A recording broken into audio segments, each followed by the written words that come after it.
नमस्कार। आज मंत्रिपरिषद में 51 एजेंडा 51 पर निर्णय हुआ और सर्वप्रथम जो सबसे महत्वपूर्ण एजेंडा था इसमें ये 37 प्रस्ताव से 37 और ये ग्रामीण कार्य विभाग के थे और हमारे ग्रामीण क्षेत्र में जो सड़कें हैं उनका उन्नयन और उनका रिपेयर और उनका मेंटेनेंस इससे संबंधित था।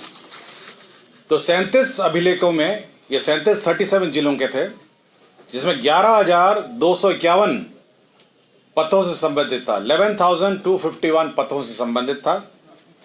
इन पथों की लंबाई सभी पूरे 37 संलेख को मैं जोड़ के बता रहा हूँ 19,667 किलोमीटर्स था। ये 19,867 किलोमीटर्स और कुल लागत थी 17,266 करोड़ और इसमें 7 साल का दीर्घकालीन प्रबंधन और अनुरक्षण था। तो मैं फिर से पढ़ देता हूं। करीब 37 संलेख थे 37 डिस्ट्रिक्ट्स का। इसमें पथों की संख्या थी 11,251 और लंबाई थी 19,867 और पथों की कुल लागत थी 17,266 करोड़ और 7 साल इसमें दीर्घकालीन प्रबंधन था। तो 37 जिले में एक जिला इसमें नहीं था और एक जिला इसलिए नहीं था कि एक जिला खगड़िया जिला जो था इसमें पूर्व से ही स्वीकृत था, जिसमें 170 रोड्स उसके थे, 202 करोड़ उसका लंबाई था और उसका कॉस्ट था 156।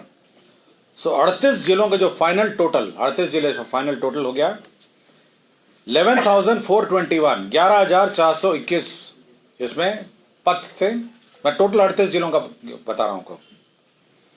इसमें कुल लंबाई था 20,069 किलोमीटर्स और कुल राशि इसकी थी 17,422 करोड़ 17,422 करोड़। तो ये पूरे 51 एजेंडे में 37 एजेंडा यही था। तो 37 डिस्ट्रिक्ट्स, एक डिस्ट्रिक्ट पहले ही हो गया खगड़िया और 11,421 रोड्स थे, लंबाई 20,069 किलोमीटर्स और 17,422 किलोमीटर। तो आपका कुल 37 एजेंडा तो ऐसे ही मैंने आपको एक्सप्लेन कर दिया। ये योजना का नाम है मुख्यमंत्री ग्रामीण सड़क उन्नयन योजना। ये सारी योजनाएं इसके अंतर्गत थी। मुख्यमंत्री ग्रामीण सड़क उन्नयन योजना के तहत ग्रामीण सड़क सुदृढ़ीकरण एवं प्रबंधन कार्यक्रम, तो ये इसका स्कीम का नाम था, मुख्यमंत्री ग्रामीण सड़क उन्नयन योजना। और इसके तहत ग्रामीण सड़क सुदृढ़ीकरण एवं प्रबंधन कार्यक्रम, इसमें इसका सुदृढ़ीकरण होना था और 7 साल का मेंटेनेंस होना है। तो 37 जिलों का ये प्रस्ताव आज स्वीकृत हुआ है। एक खगड़िया जिला का पूर्व में स्वीकृत हुआ है। मैं पूरी लिस्ट पूरे जिलावार आपको मैं उपलब्ध करा दूंगा। गन्ना उद्योग विभाग का एक प्रस्ताव था जिसमें आपको जानकारी होगा कि हर साल जो क्षेत्र विकास परिषद कमीशन है उसका दर सरकार घटाती है। तो 1.80 से घटाकर उसको 0.20 सरकार ने क्षेत्र विकास परिषद कमीशन को घटा दिया। ये 3 साल का घटाया है, 22-23, 23-24 और 24-25 का। उद्योग विभाग का प्रस्ताव था औद्योगिक प्रोत्साहन नीति 2006 से आच्छादित इकाइयों को SGST की प्रतिपूर्ति की स्वीकृति। जो 2006 के इकाई थे, जब पॉलिसी बनी थी उस वक्त वैट था, तो अब उसके इकाइयों को SGST की प्रतिपूर्ति की स्वीकृति दी गई। नगर विकास एवं आवास विभाग का एक प्रस्ताव था समस्तीपुर आयोजना क्षेत्र। समस्तीपुर का प्लानिंग एरिया वो एरिया होता है जो अर्बन मतलब एरिया डिफाइन करता है, नगरीय क्षेत्र नहीं है बट प्लान मतलब उसका प्लान्ड डेवलपमेंट होगा। तो समस्तीपुर आयोजना क्षेत्र का सरकार ने स्वीकृति दी है। 2 निर्माण कार्य कॉलेजों में शिक्षा विभाग ने स्वीकृत किया का प्रस्ताव स्वीकृत हुआ है। एक तो मगध महिला कॉलेज महाविद्यालय मगध महिला कॉलेज है पटना में। इसके परिसर में विज्ञान भवन 6G+6 और ऑडिटोरियम का निर्माण। इसमें 47 करोड़ 23 लाख 95 हजार रुपये व्यय होंगे। तो मगध महिला कॉलेज जो है उसी के परिसर में ये शैक्षणिक भवन स्वीकृत होगा। कितने वाली भी कर दिए सर? मगध महिला कॉलेज में के अंतर्गत विज्ञान भवन साइंस बिल्डिंग G+6 का होगा और ऑडिटोरियम बनेगा मगध महिला कॉलेज और इस पर 47 करोड़ 23 लाख 95,000 व्यय होगा। 47 करोड़ 23 लाख 95,000 व्यय होगा। जयप्रकाश विश्वविद्यालय अंतर्गत राजेंद्र कॉलेज छपरा, ये छपरा का कॉलेज है राजेंद्र कॉलेज। इसमें शैक्षणिक भवन का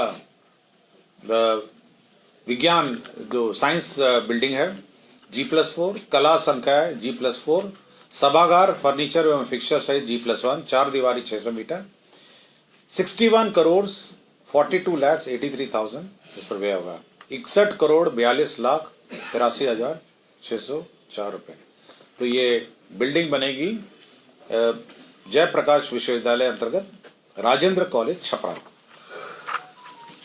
शिक्षा विभाग के प्रस्ताव था जो मुख्यमंत्री बालिका बालक पोशाक योजना है, शताब्दी मुख्यमंत्री बालिका पोशाक योजना है, इसके अंतर्गत जो शैक्षणिक सत्र अगला सत्र जो है यूनिफॉर्म की राशि सत्र के सबसे पहले मिल जाएगी। होता ये था कि बच्चे जो है ये यूनिफॉर्म की राशि सत्र के अंत में मिलती थी और बच्चों को ये कारण मिल जाता था कि मेरे पास यूनिफॉर्म के पैसे नहीं है। इसलिए इस बार सरकार ने यह निर्णय लिया है कि सत्र शुरू होते ही यूनिफॉर्म के पैसे मिलेंगे, बच्चे यूनिफॉर्म सिलाएंगे और पूरा सत्र यूनिफॉर्म में रहेंगे। और अटेंडेंस का जो गाइडलाइन होगा पिछले साल का जो अटेंडेंस है उसके हिसाब से हम लोग दे देंगे। और जो क्लास 1 वाले जो नए बच्चे हैं उनको सभी को इर्रेस्पेक्टिव अटेंडेंस हम लोग दे देंगे। तो इससे ये होगा कि स्कूलों में साल भर बच्चे अटेंडेंस यूनिफॉर्म में रहेंगे। अन्यथा ये देखा गया है कि बच्चे बिना यूनिफॉर्म के रहते हैं और साल के अंत में यूनिफॉर्म का पैसा देने का कोई लाभ नहीं होता। पशु एवं मत्स्य संसाधन विभाग का वित्तीय वर्ष 2024-25 से 2027-28 में जो 4th कृषि रोड मैप है उसमें जूनोटिक रोगजनकों के अध्ययन, एंटी माइक्रोबियल प्रतिरोध की निगरानी तथा विष एवं अवशेष विश्लेषण, ये तो बिहार पशु विज्ञान विश्वविद्यालय में वन हेल्थ प्लेटफॉर्म बनाने के लिए 26 करोड़ 55 लाख 66,000 रुपये की स्वीकृति दी गई। केंद्र प्रायोजित योजना है नगर विकास का अटल नवीकरण शहरी परिवर्तन मिशन अमृत 2.0। इसके अंतर्गत बेतिया जल आपूर्ति योजना के अंतर्गत 68 करोड़ 78 लाख 16,000 रुपये की प्रशासनिक स्वीकृति दी गई। इंडस्ट्रीज डिपार्टमेंट का प्रस्ताव था प्रधानमंत्री सूक्ष्म खाद्य उद्यम उन्नयन योजना। इसके अंतर्गत 2025-26 तक होने के फलस्वरूप वित्तीय वर्ष 2025-26 के अंतर्गत उक्त योजना कार्यान्वयन हेतु अनुमानित व्यय 295 करोड़ 44 लाख रुपए मात्र की योजना स्वीकृत की गई। मद्य निषेध एवं उत्पाद एवं निबंधन विभाग में सोनबरसा अंचल सहरसा में स्थायी रूप से नया अवर निबंधक कार्यालय खोला जाएगा, सब रजिस्ट्री ऑफिस खोला जाएगा सोनबरसा अंचल सहरसा में।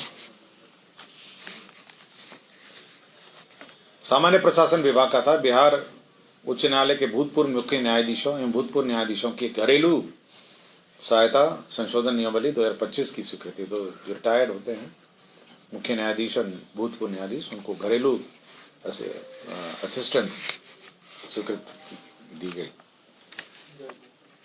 श्रम संसाधन विभाग में पूर्व में स्थापित संस्थाओं में नया व्यवसाय प्रारंभ करने हेतु तो राज्य योजना अंतर्गत 5 औद्योगिक प्रशिक्षण संस्थाओं में 3 व्यवसाय में 7 यूनिट परिवर्धित करते हुए 7 अनुदेशों के पद सृजन करने का प्रस्ताव है। लास्ट में हमारे गेस्ट हाउस जो है स्टेट गेस्ट हाउस के जो अधीक्षक हैं उनका कार्यकाल 1 साल से कॉन्ट्रैक्ट पर बढ़ाया गया।